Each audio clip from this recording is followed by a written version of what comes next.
Hey, my name's ShawNshawN. I sell art on ShawNshawN.co and specials on eBay. Today we're going to review Gretel and Hansel.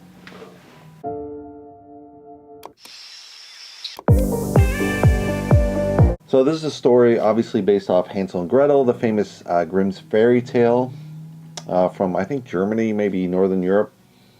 Director is Oz Perkins. The time is hour 27 minutes, so right in that sweet spot, I think, of an hour and a half. Sophie Lillis plays Gretel, the young girl. Samuel Leakley plays Hansel, who is her younger brother. Alice Krieg plays Hulda, kind of this older woman living in the forest. You don't know what she's about. And Jessica De Gauw plays young Hulda. So the story is initially this young girl is sent to kind of the local lord's mansion. The family's kind of trying to get rid of her, so they send her to the lord. Maybe they'll marry off. Maybe she becomes like his mistress or something. And then she's like, I ain't doing that shit. Frick that. So she rejects the lord. And then her mother's like, well, you know, we really can't feed you. We got to send you out in the forest with your brother and abandoning you. And they wander into the woods. On their way to the foresters, they find a house. In this house is this old lady. She has tons and tons of food, and they're just like, wow, this is great. And they eat all the food, and then the next day there's a tons more food, and after a while they're wondering where the food's coming from.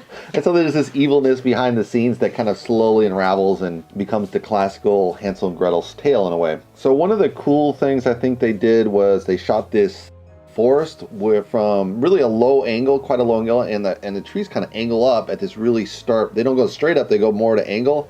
So I think they're using some kind of fisheye to kind of distort the woods to more claustrophobic feel, but at the same time they're kind of these long, slender trees, and they don't have a wide reach. And it's kind of winter time before the leaves have obviously fallen, but there's no snow on the ground, so you kind of have this really eerie effect.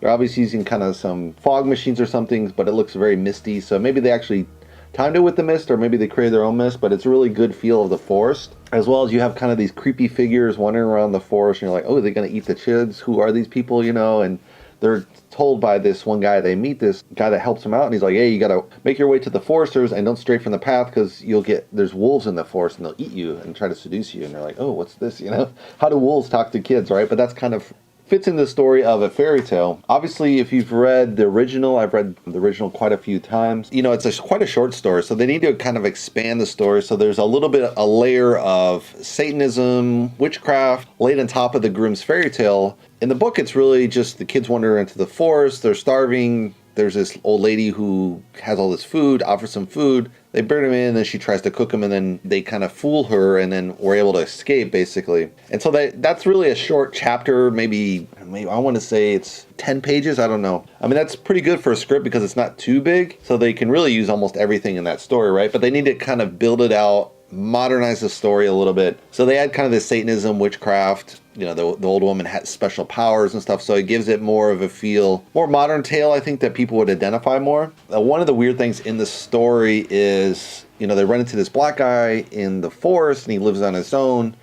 And it's like, oh my God, it's kind of like Hollywood PC Police. I think like Hollywood realized, you know, there's an audience with Get Out that they can sell horror to black people. Like black people weren't going to horror films anymore.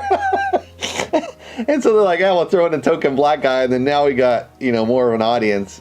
It probably does help, but, you know, it's set in northern Germany in the Middle Ages. There's no way there's going to be a black guy in the forest. You know, it doesn't make any sense. There would have been, I mean, these people fought tribe by tribe. They would hate the next door region besides like some black guy from Africa or something. So it doesn't even make any sense that he's in the forest. You know, I guess they're trying to make it, you know, PC Police, but it's just dumb. You really don't need to do that. I mean, there's probably a lot of tales from Africa they could tell. But yeah, again, there's just like, you know, make it make sense. You know, in a modern day, there's a mixed world, but in the old ancient world, there's people very isolated, homogenous populations, and so it doesn't make any sense to shoot it that way, I think. So I don't think I would include that, even though you're going to have a lesser audience. It would make more sense with a normal white guy. Unfortunately, they're Northern European, right? It's going to be Northern Europeans. In the original tale, the whole village is starving, and this is why the mother turns out their kids. You know, in the way they shot the film, she goes to the Lord, and then they go home, and the mother's like, there's no food in the house. You know, I have to send you out. That's it. We're done.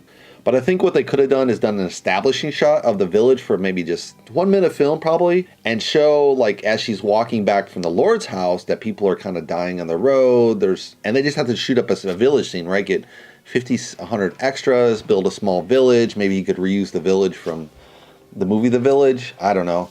But they really needed to kind of set that stage, and so not having that establishing shot from the Lord to the house, you don't know why the mother's turning out. You feel like she's just a cruel bitch. You don't really get the feel that they're really starving. So I think there could have been a little bit more overlay in there. Like, again, maybe 1-2 minutes of film where they're walking through the village and people are dying off. Maybe they talk to some people. It drags the story out a little bit, but it would really explain that they're really starving. You don't really get the feel that they're starving.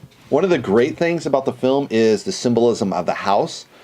So in the traditional story, it's just kind of like a normal, thatch roof house, really kind of cozy, right? But what they've done here is they've used like these steeple houses that are used from these really snowbound mountain areas, like maybe the Alps or northern, like Norway, Sweden in the north. It'd be very steep, so when the snow falls, it just slides right off the roof, right?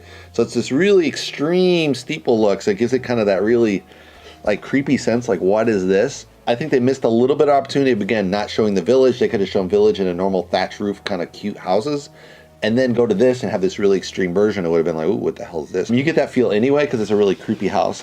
They have a lot of colored windows, so that adds, obviously, in movies they use a lot of colored lights like I'm using here in the background, and that gives it a really nice feel to the movie. You can make it cool, or you can make it warmer colors and kind of symbolically use the color. And so here they're using it kind of subtly to have multicolored windows, which don't make any sense, but that's very subtly used, so it's, you don't really get the sense that it's out of place per se. Also, the windows are kind of stylized like Art Nouveau, but in an older fashion. So Art Nouveau is obviously based off kind of romantic version, and so now they're using the original, stylized version of that. So it's really interesting because it has an Art Nouveau touch to it, and also it kind of have that sinewy, kind of curvy sense of a femaleness to the house, but also with this stark steeple that shows kind of danger. This is something crazy.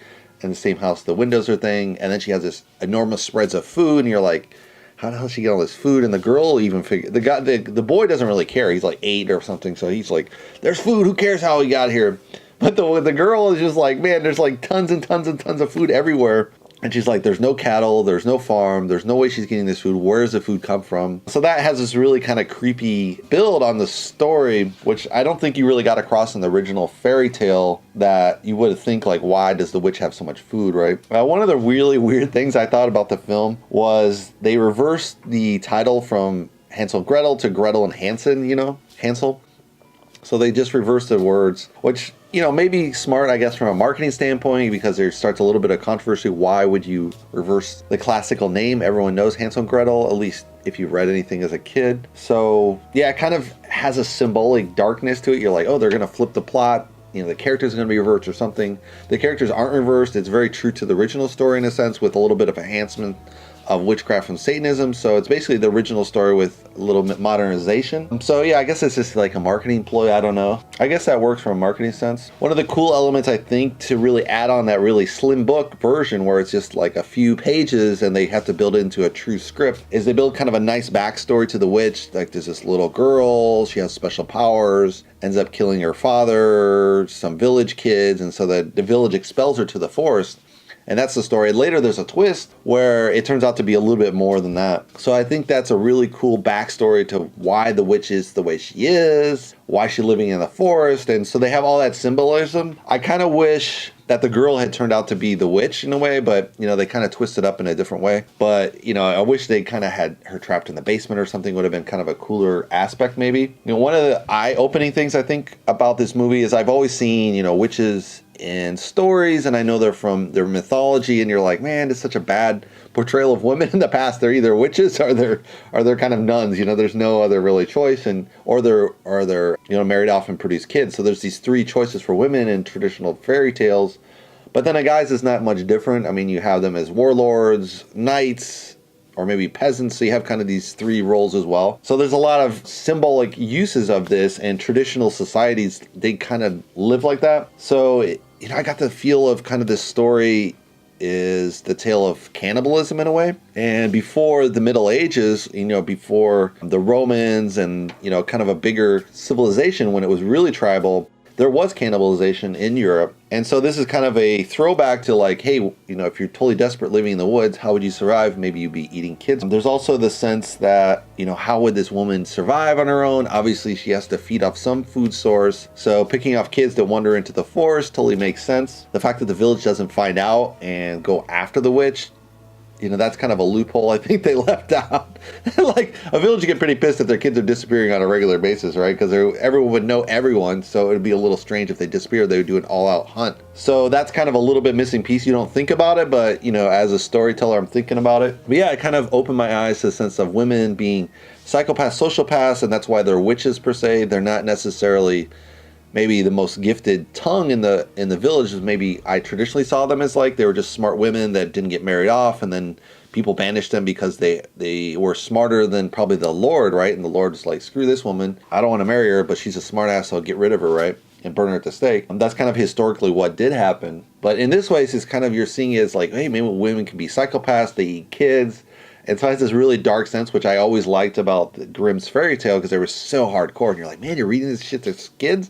These are like horror stories, right? And at this point, I don't know what rating this is. It is PG-13. So that makes sense. They've shot it at the PG-13 level. There's not too much sexuality. You don't nearly necessarily need that. The windows, again, are very suggestive. I think if you're 13, 14, this would be a pretty badass movie. Probably scary. I didn't find it that scary, but, you know, again, they could have worked maybe the plot a little differently as they reveal different elements of the plot. Yeah, they could have worked on that a little bit different. There's just really kind of this basement reveal. That's basically it. So there's just, you know, there's 3 acts, obviously. Yeah, I mean, it could have been a little scarier, I think. Like, I think one of the things is they have these people wandering in the forest and they never meet the kids. But it would have been kind of interesting if they got closer and whispered in their ear or something, try to seduce them, or like they were warned about. That would have been kind of cool. They do have, you know, this red light in the background, sometimes in the mist. And you're like, ooh, what's that symbolism, right? So they do use lighting a little bit to show that it's symbolically dark. Maybe the red light represents the witch versus the other people in the woods. You don't really know. It's left mysterious. And then one of the twists in the film is the kids actually split up in that. Because in the fairy tale, they actually go back home and they live with the stepfather, and everything kind of happily ever after. You know, the father comes to his senses. The stepmother, he kicks her out or something. So that's kind of the original story. In this case, the kids actually split off, and you're like, this doesn't make any sense. The kids are starving. It's a starving village. And she just sends him off to the forester and hopefully gets there. And he's like, man, he's 8 years old. Seems like she would have walked him to the foresters, get him off, and then like become her own woman. So it has kind of this split off. She's reached puberty. She's her own woman now. They do show symbolically that, you know, she's on her period at one point in the film, so they kind of show that kind of transition very subtly, so it's not too disturbing, but, you know, obviously young girls will figure out what's happening there. And so at the end of the film, they kind of leave it open whether she becomes a good witch or she becomes an evil witch, so it's kind of a fun twist to the story. I think it's a fun film. I don't know if I'd watch it more than once. I know the story really well from my childhood. I read that, you know, several times. One of my favorite stories from Grimm's fairy tale, you know, Rapunzel and Hansel and Gretel, and there's quite a few stories in there, but those are some of the best stories, right? So I'd recommend it. If you guys want to subscribe, you can subscribe below, and I'll see you in the next movie review. Thanks for watching, guys.